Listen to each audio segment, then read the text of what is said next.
warahmatullahi wabarakatuh. Apa kabar? Kembali berjumpa dengan saya Herz Munarif dari Forum News Network.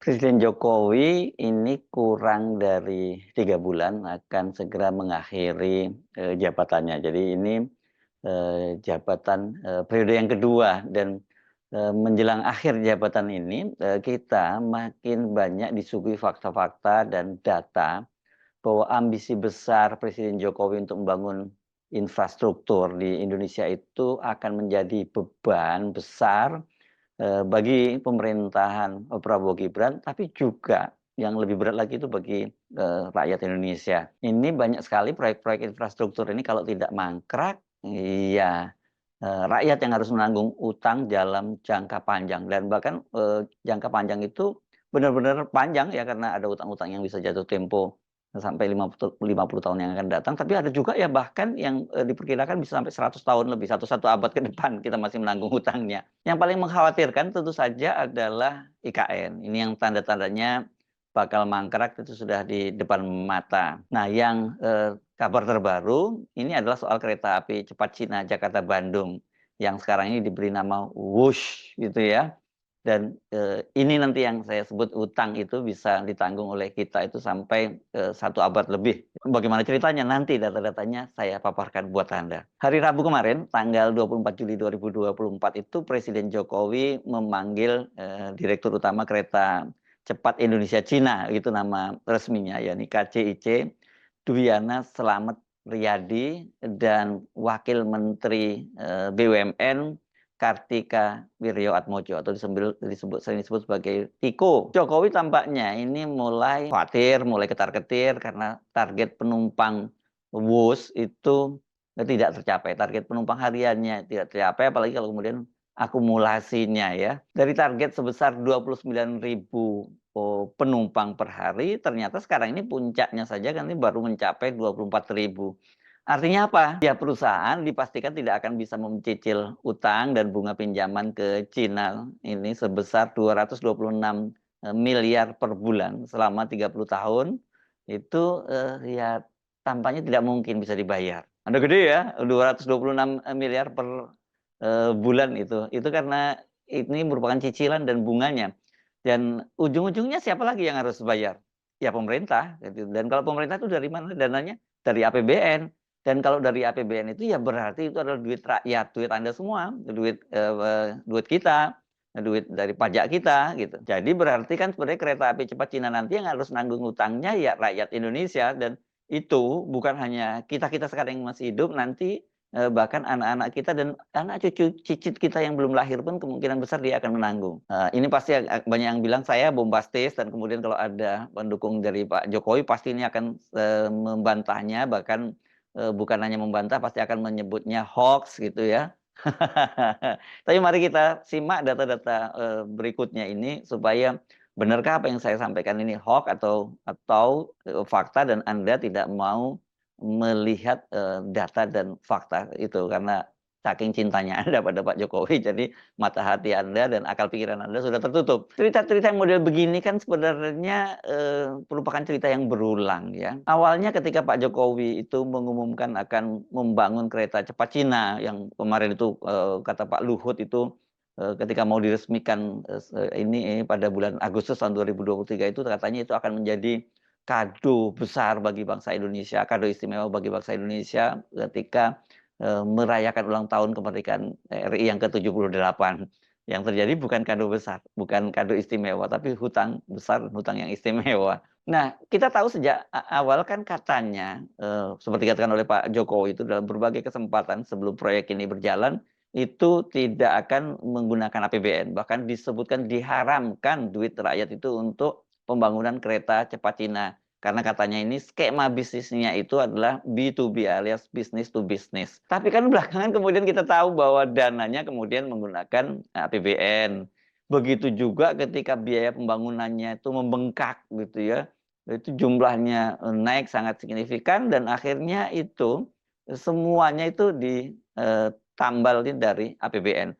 Polanya macam-macam, ada yang disebut melalui seperti pernyataan modal negara ke BUMN.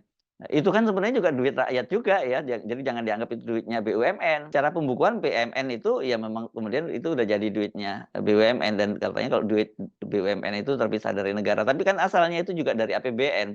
Dan ini kan kita masih ingat ya bagaimana ceritanya kemudian prosesnya akhirnya Cina itu yang memperoleh konsesi untuk membangun ini yang dipilih oleh pemerintah. Kita ingat betul kan pada waktu itu sebenarnya yang pertama kali mengajukan rencananya ini bahkan sudah membuat feasibility study-nya itu adalah Jepang. Jepang kan memang berpengalaman sangat lama di soal pembangunan kereta cepat ini ya. Shinkansen itu kan sudah jadi legend gitu, dan dari sisi keamanan kan sudah terjamin. Cina baru belakangan lah begitu ya, dan banyak orang mempertanyakan soal endurance dan juga soal keselamatannya gitu ya. Tetapi Cina ini kemudian mereka mainnya caranya cerdik juga. Waktu itu dia menawarkan bahwa tawaran dari mereka itu lebih murah ya dari biaya yang dari Jepang, dan kemudian mereka juga menuntut tidak ada tanggung jawab dari pemerintah begitu. Ya, kemudian karena dengan alasan itu tadi bahwa biaya yang diajukan lebih murah dan kemudian pemerintah tidak perlu dilibatkan, ya betul-betul skala B2B murni begitu, akhirnya yang dipilih Cina. Dan ini membuat Jepang ya, marah sekali ya, dan lebih marah lagi ketika mereka belakangan ini tahu bahwa kemudian Cina itu setelah mereka menguasai proyeknya itu kemudian mengajukan penambahan biayanya dengan alasan cost of run gitu ya, dan ini tambahan-tambahan biaya di belakangan itu termasuk soal pembebas lahan dan sebagainya gitu yang tadinya katanya nggak mereka masukkan. Ini kan sejak awal aneh kalau mereka nggak masukkan komponen itu begitu, dan yang lain-lain misalnya termasuk soal pemindahan instalasi-instalasi dari PLN misalnya itu juga harus tidak menjadi perhitungan.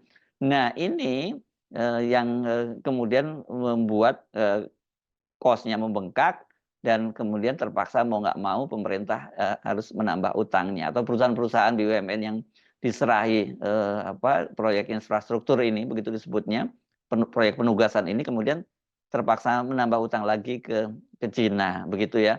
Dan Cina ketika kemudian pemerintah itu ke Indonesia itu mengajukan tambahan utang, kemudian dia minta jaminan dari APBN gitu ya.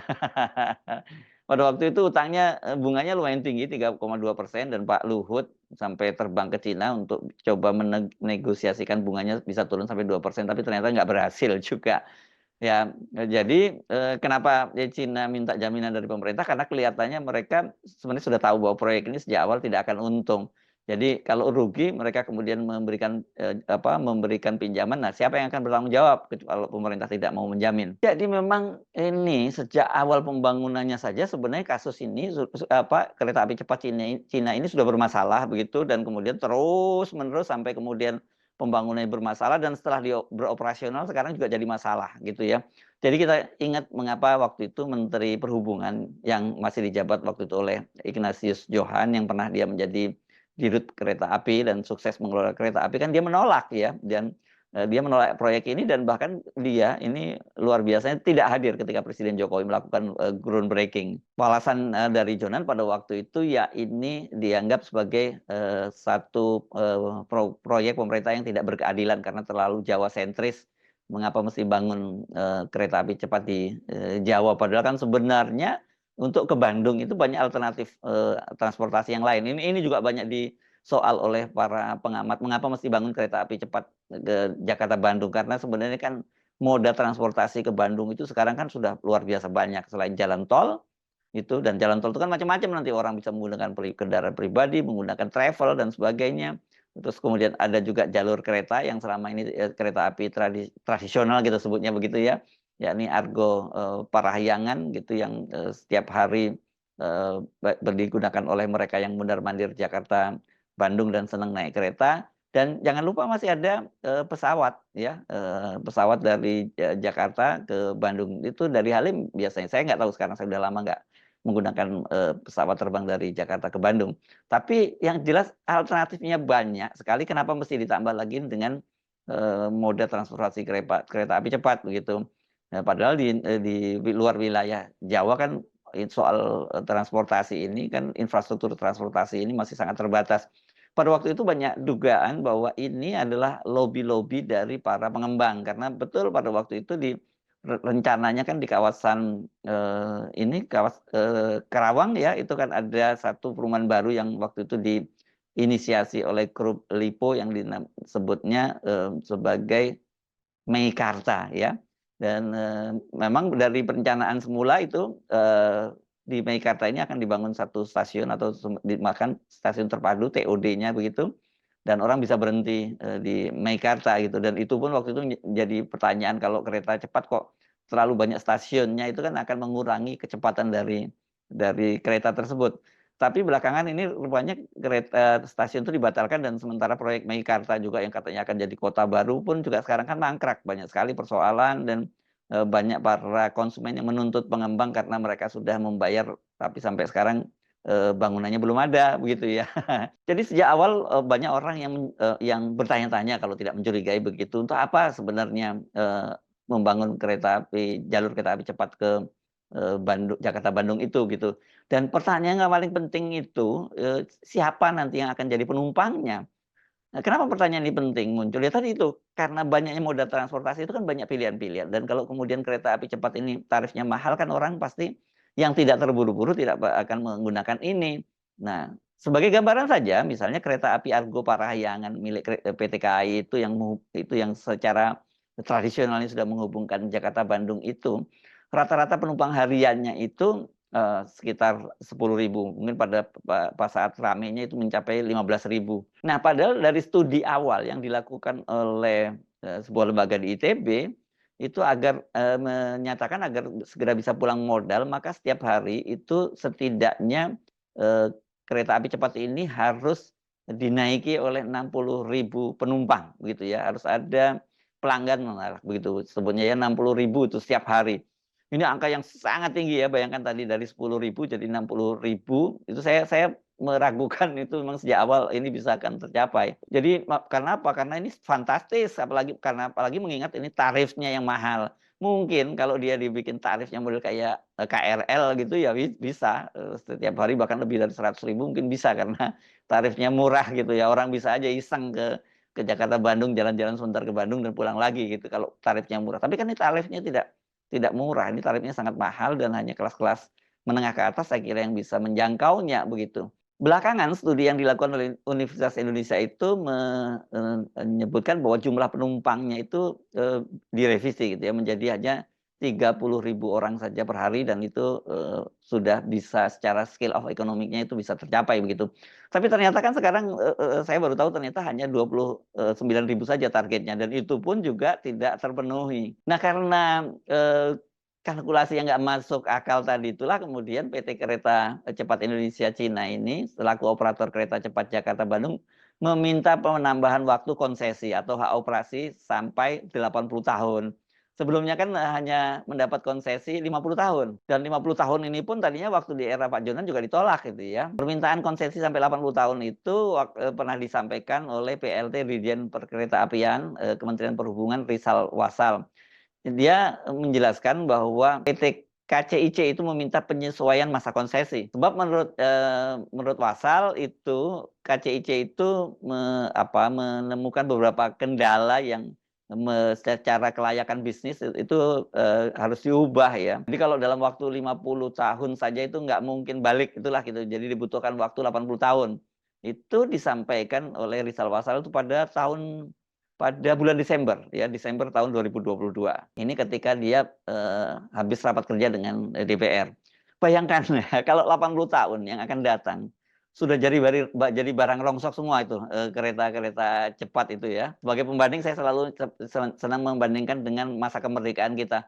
Kemerdekaan kita tahun 1945. Jadi kalau 80 tahun itu nanti ya pada tahun 2025 itu baru kita 80 tahun. Bayangkan teknologi pada masa kemerdekaan dulu seperti apa. Keretanya sajalah yang dulu disebut sebagai kereta kluthuk. Itu kan sudah sekarang berarti jadi kereta cepatnya. Jadi bayangkan 80 tahun yang akan datang, apakah kereta cepat ini juga masih visible gitu, atau bahkan kalau tidak masih visible kan pasti akan muncul transportasi alternatif lain yang kecenderungannya dipastikan akan lebih cepat dan lebih murah. Nah, apa dampak dari ambisi Pak Jokowi ini ya? Dampak dari ini kita mundur sedikit ke proses pembangunannya ya.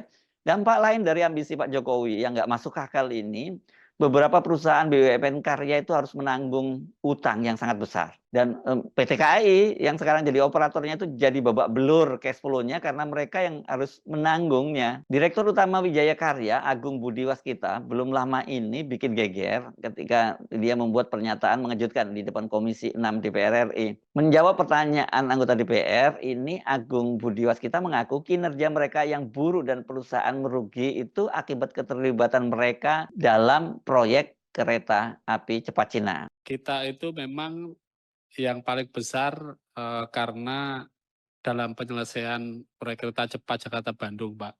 Yang memang dari penyertaan aja kita sudah 6,1 triliun, kemudian yang masih dispute atau kita belum dibayar sekitar 5,5 triliun, Pak. Sehingga hampir 12 triliun. Sehingga mau tidak mau untuk mendapatkan atau untuk uang ini mau tidak mau BIKA juga harus melakukan pinjaman melalui obligasi ya. 11 triliun. Lagi dengan adanya bisnis properti yang kita memberikan SHL juga cukup besar pada kurun waktu 2019 sampai 2022-an, Pak. Sehingga memang dengan pinjaman yang cukup besar ini, di dalam laporan tadi ada 2 komponen. Yang pertama adalah beban bunga yang memang cukup tinggi. Yang kedua adalah beban lain-lain, di antaranya mulai tahun 2022 itu kita juga sudah mulai mencatat adanya kerugian dari PSBI atau kereta cepat yang tiap tahun juga cukup besar, Pak. Jadi kira-kira gitu, Pak. Berapa persen Bapak di situ ya? Gimana, Pak? Berapa persen sahamnya? Kita jadi kereta cepat itu 60% dimiliki PSBI atau Indonesia, 40% Cina, yang 60% itu kita 38%, Pak.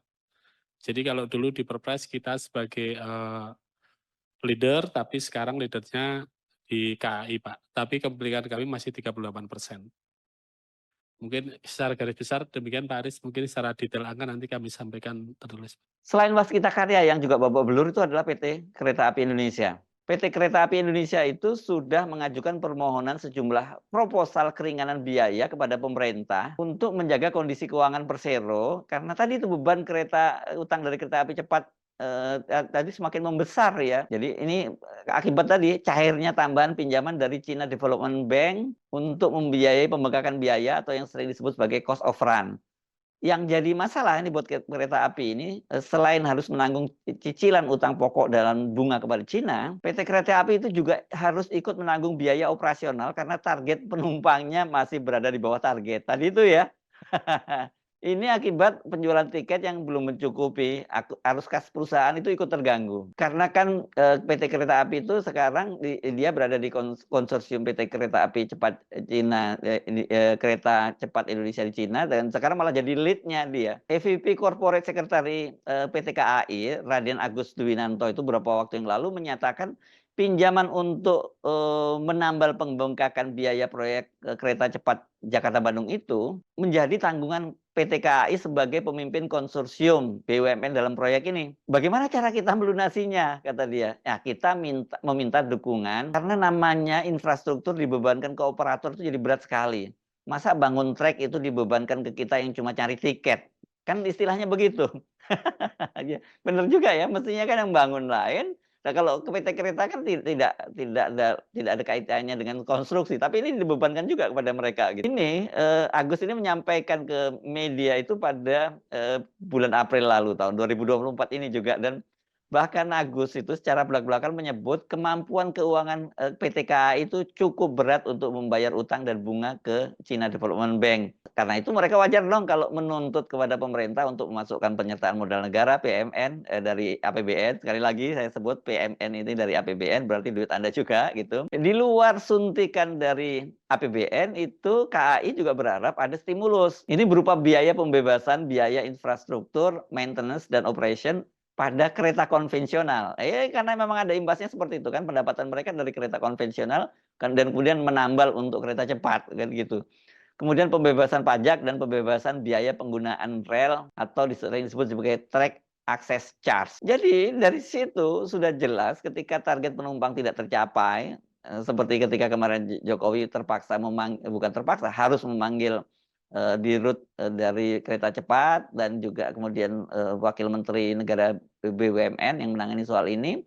Ya, ini sudah hampir jelas rasanya tetap tidak akan tercapai walaupun seperti dikatakan oleh Wamen BUMN Kartika Wirjoatmojo, frekuensi perjalanannya akan ditambah dari 48 menjadi 62 per hari.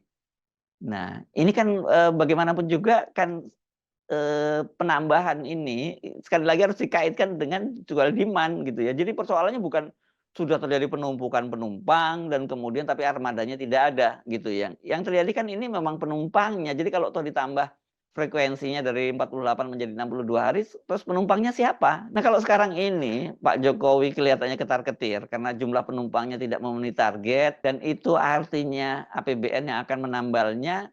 Pak Jokowi ini kan tinggal 3 bulan kurang ya berkuasa ya. Dan kalau Pak Jokowi nanti sudah tidak berkuasa lagi kan akan menanggung pemerintahan berikutnya dan rakyat Indonesia. Kalau saya menyebut pemerintahan berikutnya itu bukan berarti hanya Prabowo Gibran ya, tapi pemerintahan berikutnya sampai setidaknya 150 tahun ke depan deh. Ini datanya kenapa saya berani menyebut sampai pokoknya 100 tahun lebih lah gitu atau 150 tahun itu karena ekonom senior dari Indef Faisal Basri itu berapa waktu yang lalu dia telah melakukan studinya. Ini tahun lalu ya studinya itu ya.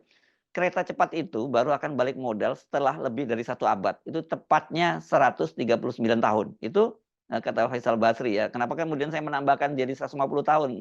Ada hitung-hitungannya. Itu pun artinya dengan catatan keretanya masih beroperasi setelah lebih dari 1 abad. Dan saya kira itu nggak mungkin terjadi. Jadi ya keretanya sudah tidak ada, tapi kita masih akan terus menanggung utangnya. Ini berdasarkan simulasi dengan asumsi super optimis yang dilakukan oleh Faisal Basri dan dia mengesampingkan ongkos operasional dan tidak membayar bunga pinjaman. Catat ya, tidak membayar bunga pinjaman ya. Faisal memperkirakan untuk balik modal atau mengembalikan nilai investasi saja ini ya 114,4 triliun itu butuh waktu 48,3 tahun. Nah, ini skenario ini merupakan opsi paling cepat di antara opsi lain. Simulasi tersebut juga menggunakan kapasitas tempat duduk ya, itu 100% terpenuhi, kemudian atau 100% terisi begitu. Kemudian 36 trip atau perjalanan sehari dan tarifnya 300.000 sekali jalan. Sementara ini kan ada yang juga nggak sampai 300.000 ya. Kalau nggak salah ada yang diskon ya. Selain itu kata dia asumsinya itu juga menggunakan kurs 14.300 per dolar. Padahal sementara ini kan dolar itu waktu Faisal Basri membuat analisis itu tahun lalu itu masih 15.700. Jadi jika kursnya 14.500 butuh waktu 94 tahun. Kalau kita ganti kursnya menjadi 15.700 itu menjadi bisa jadi 100 tahun kata dia. Itu Faisal Basri menyatakannya pada bulan Oktober tahun 2023. Nah, 100 tahun itu masih cepat itu karena kata dia kalau sampai kemudian tingkat keterisian tempat duduk itu hanya 75%, ya maka waktunya menjadi 64 tahun untuk balik modal. Jika hanya 30 trip sehari, maka butuh waktu itu 77 tahun. Sementara jika tarif diturunkan karena kurangnya minat naik kereta cepat, menurut Faisal Basri malah butuh waktu yang lebih lama hingga mencapai 92,7 tahun. Itu baru balik modal. Sementara dalam simulasi yang lebih sederhana dengan menggunakan okupansi 100%, 39 trip per hari dan harga tiket 400.000 tadi sudah saya sebutkan itu 33 tahun gitu. Tapi kalau investasinya tetap dan seatnya itu hanya 50%, ya itu butuh 139 tahun untuk balik modal. itu kan hitungan tahun lalu dengan asumsi dolar 15.700. Nah, sekarang dolarnya sudah di atas 16.000 dan tadi juga asumsinya itu tidak harus membayar cicilan dan bunga utang. Kan itu nggak mungkin begitu ya. Ya kalau sampai 100 nggak usah 150 tahun deh, 139 tahun seperti yang dikatakan oleh Faisal Basri, menurut saya ini bukan hanya anak cucu, tapi saya kira mungkin sampai cicit dan mungkin cicit itu udah melahirkan anak lagi gitu ya yang harus bayar. Dari fakta tadi kan benar-benar ini kita semakin menyadari bahwa proyek infrastruktur yang dibanggakan oleh Pak Jokowi itu akan menjadi beban anak bangsa ya. Kenapa? Karena dilakukan secara ugal-ugalan dan visibility study-nya sangat tidak jelas. Malah salah satunya misalnya ujuk-ujuk seperti IKN, dia muncul bangun tidur seperti itu, dia bangun tidur, dia pengen bangun IKN dan kemudian dia bangun. Karena seperti dikatakan oleh Pak Yusuf Kalla, kan ini nggak pernah ada dalam perencanaan, nggak ada dalam janji kampanye gitu. Jadi bayangkan ya, Pak Jokowi itu berkuasa hanya 10 tahun, tapi warisan dan beban utangnya itu bisa sampai ratusan tahun. Mau ngomong apa lagi? Saya jadi speechless. Saya Hersman Arif dari Forum News Network. Sampai jumpa lagi. Wassalamualaikum warahmatullahi wabarakatuh.